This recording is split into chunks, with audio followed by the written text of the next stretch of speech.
I should have a daughter, instead of Mom, she's gonna call me Point B. Because that way she knows that no matter what happens, at least she can always find her way to me.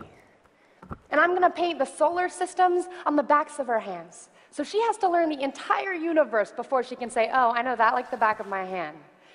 And she's gonna learn that this life will hit you hard, in the face, wait for you to get back up just so it can kick you in the stomach. But getting the wind knocked out of you is the only way to remind your lungs how much they like the taste of air.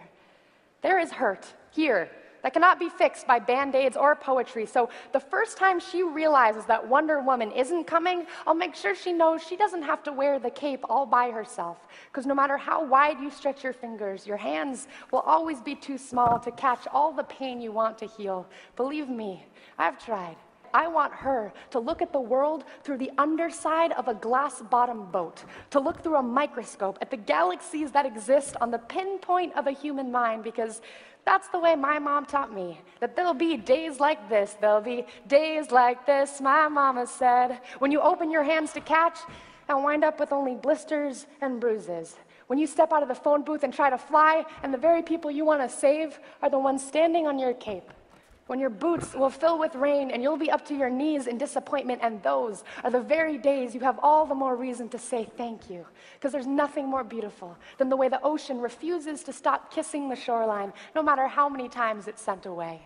You will put the wind in win some, lose some. You will put the star in starting over, and no matter how many landmines erupt in a minute, be sure your mind lands on the beauty of this funny place called life. And yes, on a scale from 1 to over-trusting, I am pretty naive. Remember, your mama is a worrier, and your papa is a warrior, and you are the girl with small hands and big eyes who never stops asking for more. Remember that good things come in threes, and so do bad things, and always apologize when you've done something wrong, but don't you ever apologize for the way your eyes refuse to stop shining. Your voice is small, but don't ever stop singing. And when they finally hand you heartache, when they slip war and hatred under your door and offer you handouts on street corners of cynicism and defeat, you tell them that they really ought to meet your mother.